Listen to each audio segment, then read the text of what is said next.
Titème la courageuse.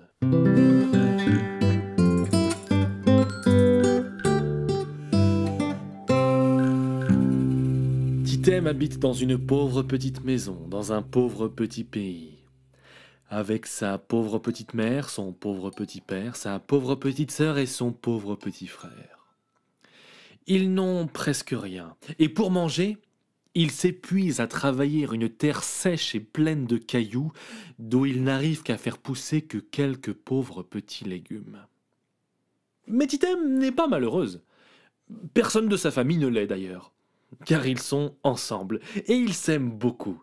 Et ils chantent toute la journée. Ils ont même inventé une chanson de leur famille, une chanson simple, mais belle, qu'ils chantent en travaillant la terre, en lavant leurs vêtements ou en réparant les trous du toit de leur pauvre petite maison. Une chanson qui fait comme ça. Yemaya, yemaya mama, yemaya mama yo. Yemaya, yemaya mama, yemaya mama yo. Et le jour où commence mon histoire est un jour très spécial, car c'est le jour de récolte. Titème et sa famille ont réussi à rassembler tout ce que la terre avait donné dans un grand sac qu'ils déposent dans leur salon. Ils sont réunis, tous les 5, autour du sac, et ils sont fiers. Ils ont travaillé dur, mais ils ont un sac plein de nourriture qui leur permettra de passer l'hiver le ventre plein en attendant le retour du printemps. Un gros sac rempli à craquer de légumes, de patates, de farine, de céréales. Alors ce soir-là, Titème et sa famille font la fête. Ils chantent, ils dansent et quand ils vont se coucher le soir, Titème a un grand sourire sur son visage. Elle se couche dans l'unique grand lit où tout le monde dort, entourée de sa mère, de son père, de sa sœur et de son frère, et elle se dit que la vie est dure, mais la vie est belle.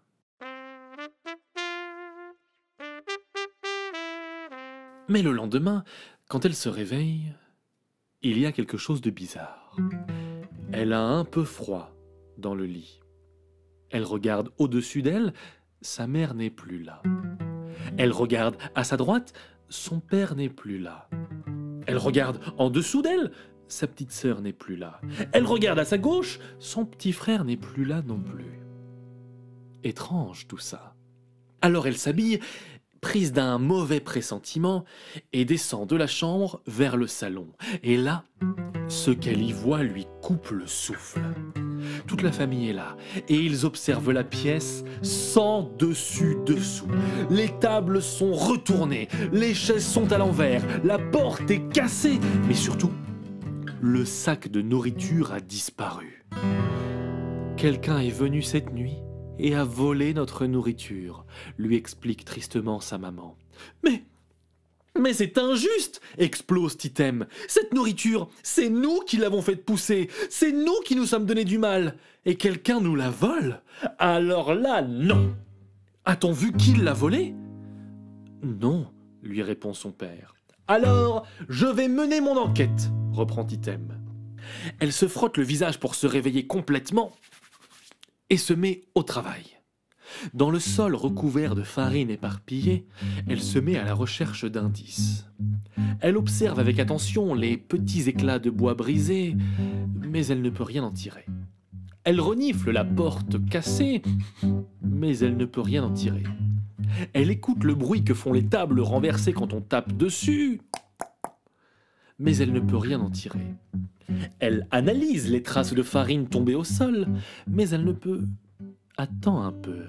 Là, dans la farine, une trace de pas qu'elle ne reconnaît pas. Elle fait venir les gens de sa famille pour comparer, mais non. Cette trace ne vient pas du pied de sa mère, ni du pied de son père, ni du pied de sa sœur, ni du pied de son frère. Ni de son pied à elle, bien entendu. Elle regarde bien et... Oh, oui, là! Elle voit une autre trace du même pied. Et une autre, et une autre. Un chemin, une piste à suivre commence, qui sort de sa maison et continue dans le désert, mais qui reste bien visible. C'est bien simple, se dit alors Titème. Il suffit de suivre les traces de pas, et à la fin, on retrouvera le voleur, et on récupérera notre nourriture. Mais ma sœur et mon frère sont trop petits pour partir dans une telle aventure. Et ma mère et mon père doivent bien rester s'occuper d'eux. Bon, ça sera moi, Titème la courageuse, qui vais suivre cette piste et récupérer notre nourriture. Elle prépare ses affaires, embrasse les gens de sa famille qui étaient de toute façon beaucoup trop tristes et effrayés pour poursuivre le voleur, et la voilà partie. Elle marche, elle marche, elle marche, elle marche, elle marche, elle marche, elle marche, elle marche, elle marche, elle marche, elle marche, elle marche, elle marche, elle marche, elle marche. Oh, que c'est long. Les traces de pas continuent, alors elle doit continuer elle aussi, mais elle est si fatiguée. Elle va faire une petite pause, à l'oasis là-bas, à côté de cette mare. Elle s'approche de l'eau, en boit 3 longues gorgées, et va s'asseoir sur ce gros caillou pour souffler un instant. Non, mais le caillou a bougé, non? Mais le caillou a bougé, cette fois c'est sûr. Mais le caillou a bougé, qu'est-ce que c'est que cette histoire? Et sur ces mots, du caillou sortent 1 patte, 2 pattes, 3 pattes, 4 pattes, une petite queue et une vieille tête toute chauve et toute ridée. Oh, une tortue! Le caillou était en fait une vieille tortue. Ouf, j'ai eu peur. Bonjour, toi. Qui es-tu et qu'est-ce que tu fais là? Je m'appelle Titème et je suis à la recherche de celui ou celle qui a volé notre nourriture. Et toi, qui es-tu? Je m'appelle Grand-mère Tortue. Je suis la plus vieille des tortues du monde. Je suis si résistante que je résiste à la chaleur de ce désert et à tout le reste depuis plus de 300 ans. Oh, 300 ans? Oh, j'aurais bien besoin de quelqu'un comme toi pour m'aider dans ma quête. Veux-tu bien m'aider? Alors Grand-mère Tortue réfléchit. Non.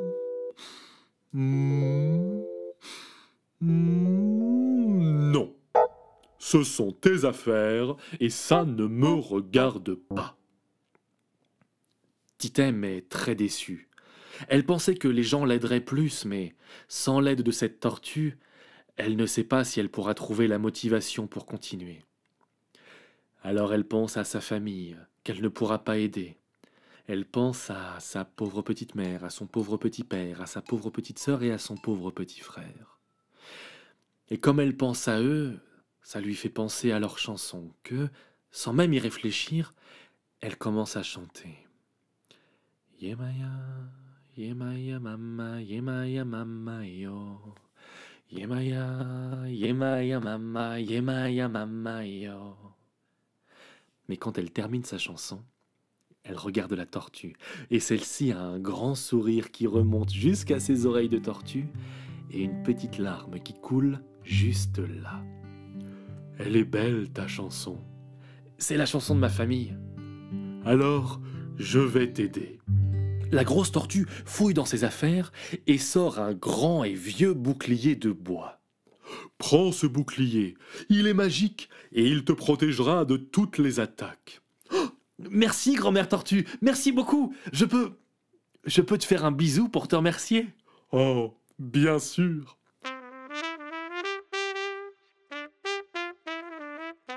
Alors Titème fait un bisou à la tortue, et la voilà repartie, avec au bras son bouclier, remotivé comme jamais, sur la trace de celui ou celle qui a volé leur nourriture.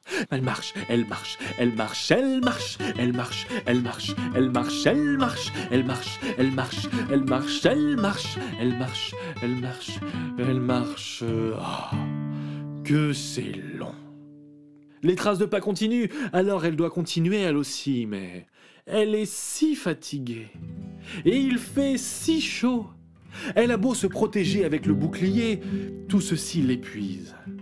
Elle va faire une petite pause sous ce grand arbre là-bas.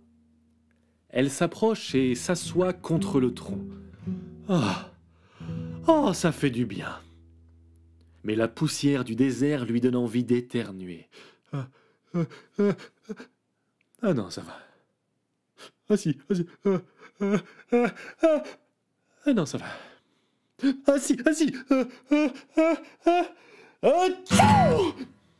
À tes souhaits. Hein? Qui a parlé? Titem regarde à gauche, à droite. Rien. Merci, dit-elle. Oh, mais de rien. Quoi? Mais qui parle? Titem regarde à gauche, à droite, devant, derrière. Rien. Mais où êtes-vous? demande-t-elle. Mais ici, je suis là. Titem cherche, elle regarde à gauche, à droite, devant, derrière, en dessous, au-dessus. Oh! Au-dessus, là-haut, dans l'arbre, un énorme oiseau la regarde. Bonjour. Et sur ces mots, l'oiseau s'envole et vient se poser juste devant Titem. Il est aussi grand debout qu'elle, il a un très long bec et aucune plume sur son crâne chauve. Bonjour, toi.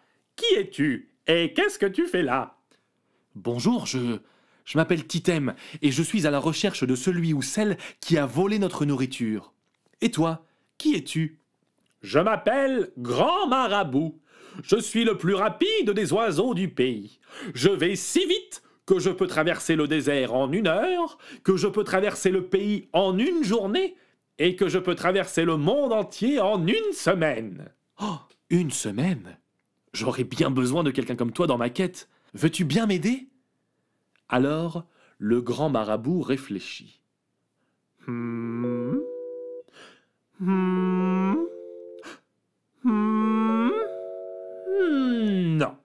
Ce sont tes affaires et ça ne me regarde pas. Titem est très déçue. Elle pensait que les gens l'aideraient plus. Mais sans l'aide de cet oiseau, elle ne sait pas si elle pourra trouver la motivation pour continuer. Alors elle pense à sa famille qu'elle ne pourra pas aider. Elle pense à sa pauvre petite mère, à son pauvre petit père, à sa pauvre petite sœur et à son pauvre petit frère. Et comme elle pense à eux, ça lui fait penser à leur chanson que, sans même y réfléchir, elle se met à chanter.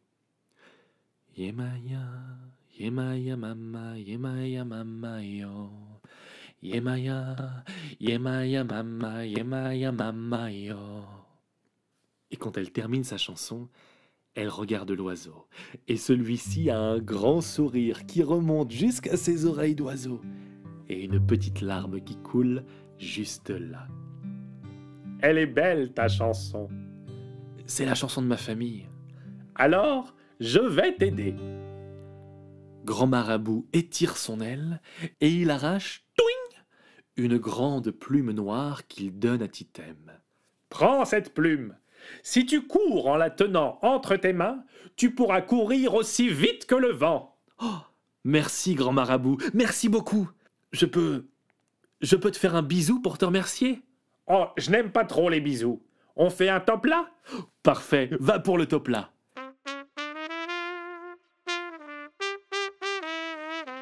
Alors Titem et le Grand Marabout se sont fait un top là. Et la voilà repartie, avec au bras son bouclier et dans la main la plume, remotivée comme jamais sur la trace de celui ou celle qui a volé leur nourriture. Elle marche, elle marche, elle marche, elle saute, elle va si vite grâce à la plume. Elle marche, elle marche, elle marche, elle saute, elle marche, elle marche, elle marche, elle saute. Hop, une forêt. Les traces de pas continuent entre les arbres, alors elle doit continuer elle aussi, mais si elle va trop vite, elle risque de se cogner contre les arbres. Alors elle range sa plume dans ses cheveux et elle avance prudemment dans le petit bois. Elle avance à pas de loup. Sans trop savoir pourquoi, elle ne se sent pas très bien. Elle se sent observée. Elle croit entendre des branches craquer derrière elle. Est-ce que c'est réel? Est-ce que c'est son imagination? Et soudain, paf, oui, elle se prend un caillou dans la tête. Un petit caillou, hein, mais ça fait mal. Hé, qui a fait ça? Mais la forêt reste silencieuse, et elle a beau plisser les yeux, elle ne voit rien parmi les arbres. Paf, un deuxième caillou. Aïe, hé, arrêtez, ça fait mal. Qui est là? Mais la forêt reste silencieuse, et Titem ne voit personne. Paf! Troisième caillou. Alors là, aïe, ça suffit. Je ne suis pas venu là pour me faire attaquer. Je suis simplement à la recherche de celui ou celle qui a volé notre nourriture. Mais cette fois-ci, une voix lui répond. « Ta nourriture était-elle dans un grand sac ?» Et sur ces mots, un grand singe sort de derrière un arbre, une poignée de petits cailloux dans les mains. « Quelqu'un est venu, » reprend-il. « Quelqu'un de très méchant, avec un gros sac de nourriture. Il a été très vilain avec moi. Et je pensais que tu étais avec lui. Alors je t'ai jeté des cailloux pour me venger. Mais je comprends maintenant que je me suis trompé et je te présente mes excuses. Reprenons les choses dans le bon ordre. Bonjour, toi. Qui es-tu et qu'est-ce que tu fais là ? » Bonjour, je m'appelle Titem, répond Titem qui se frotte toujours un peu le crâne, d'humeur un peu grognonne, et je suis à la recherche de celui ou celle qui a volé notre nourriture. Et toi, qui es-tu ? Je m'appelle Gros Gorille. Je suis le tireur le plus habile de toute cette forêt. Avec mes petits cailloux, je ne rate jamais ma cible. Jamais ? Oh, j'aurais bien besoin de quelqu'un comme toi dans ma quête. Veux-tu bien m'aider ? Alors, le Gros Gorille réfléchit.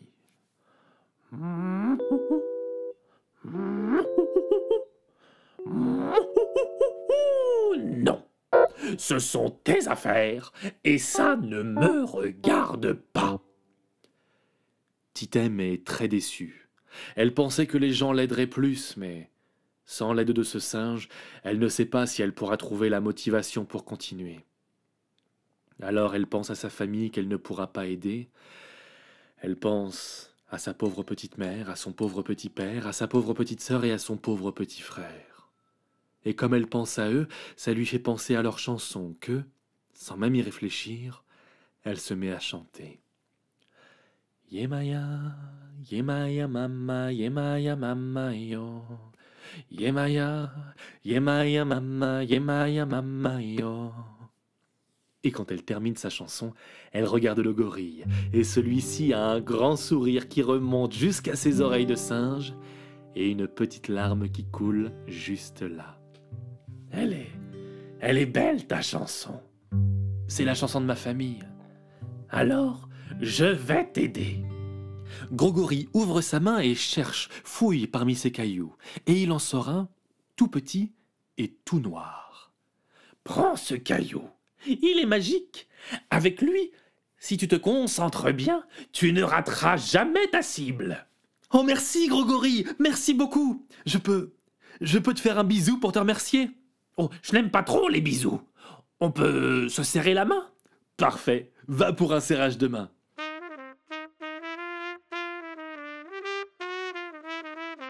Alors Titem et Gros Gorille se sont serrés la main, et la voilà repartie, avec au bras son bouclier, dans la main la plume, et au fond de sa poche le caillou magique, remotivé comme jamais sur la trace de celui ou celle qui a volé leur nourriture. Les traces de pas continuent hors de la forêt, alors elle continue, elle aussi. Mais pas pour longtemps. Son voyage arrive à son terme. Les empreintes mènent jusqu'à une maison étrange, sale, tordue, d'où sortent fumées et flammes. Elle en a entendu parler, Titem. C'est la maison d'un sorcier, aussi puissant que cruel. Elle tremble un peu, elle hésite un instant, mais elle n'a pas fait tout ce chemin pour rien. Alors, elle prend une grande inspiration et crie d'une voix forte. « Et toi, le magicien qui habite dans cette maison, je m'appelle Titem et c'est ma famille que tu as volée. Rends-moi la nourriture que tu as prise immédiatement. » Alors la porte de la maison s'ouvre et le magicien sort. Il est très grand, très fin. Il porte une longue robe noire et rouge qui touche le sol. Ses yeux sont rouges et il porte une couronne sur laquelle brille un rubis, une pierre précieuse, rouge elle aussi, qui brille comme une étoile. Mais il porte sur le dos le sac de nourriture de la famille de Titem. Il est là! Tu as fait beaucoup de chemin, mais c'est inutile. Jamais je ne te rendrai la nourriture, jamais, tu m'entends? Maintenant file, avant que je ne m'énerve.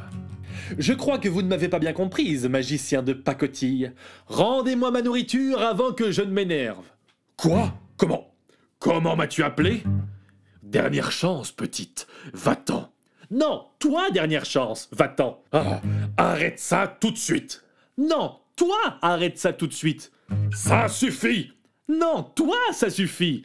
Alors là, c'en est trop. Tu l'auras voulu. Et le sorcier, bouillant de rage, se concentre et prononce une étrange formule magique dans une langue inconnue, et le rubis de sa couronne commence à briller, briller, briller, et une boule de vent en sort et fonce sur Titème. Titème a peur, mais pas longtemps.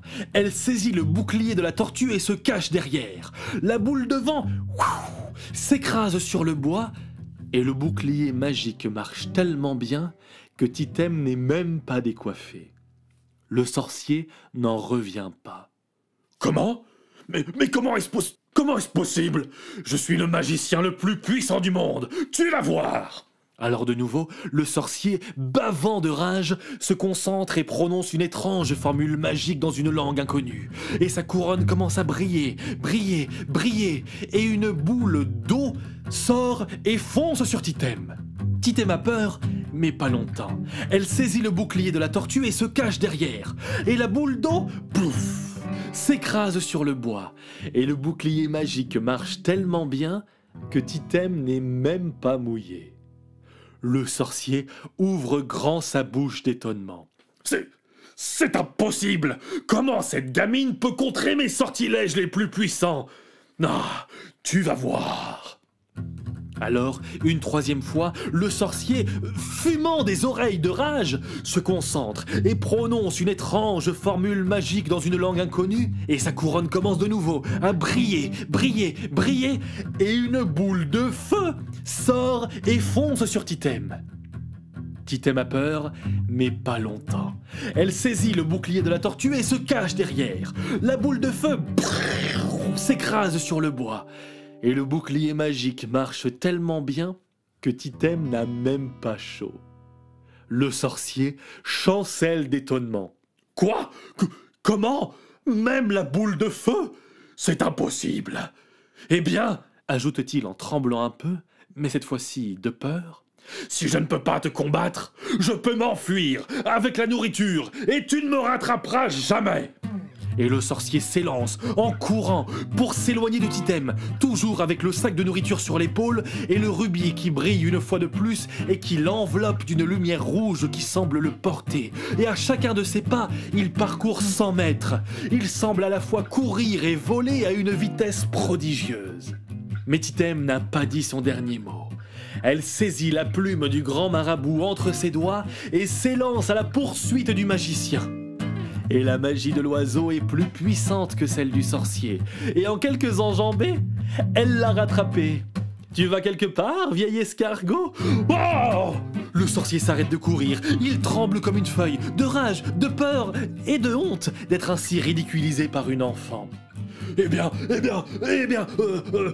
Si je ne peux pas te combattre et pas m'enfuir, oh, je sais, je vais avaler toute la nourriture, là, maintenant, tout de suite, tout avaler, et toi et ta famille, vous allez mourir de faim. Et le sorcier lève l'énorme sac au-dessus de sa bouche et s'apprête à tout engloutir, le joyau magique brillant toujours de mille feux. Mais Titème n'a pas dit son dernier mot. Elle saisit la pierre du gros gorille et se concentre de toutes ses forces sur ce maudit rubis qui donne ses pouvoirs à ce sorcier de malheur. Elle y pense si fort qu'une goutte de sueur perle à son front. Et elle lance le caillou de toutes ses forces. Le caillou file droit comme une flèche et atteint sa cible, en plein dans le mille. Il vient taper le rubis dans sa couronne qui explose en un feu d'artifice de verre rouge. Le magicien se retrouve sans pouvoir magique, mais aussi sans aucune force. Et le gros sac de nourriture qu'il porte au-dessus de sa tête lui semble alors bien lourd. Et il n'arrive plus à le soutenir et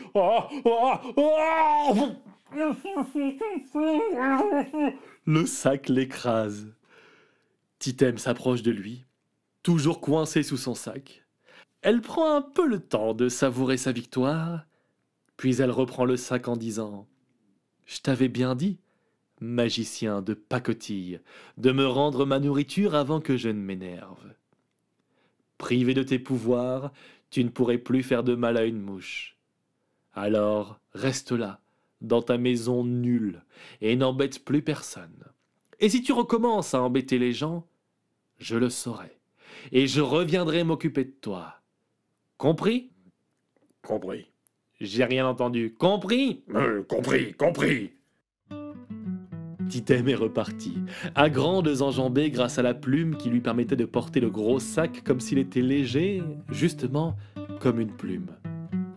Sur le chemin du retour, elle a recroisé Grogori. Elle lui a tout raconté, ils ont bien ri et ils se sont serré la main.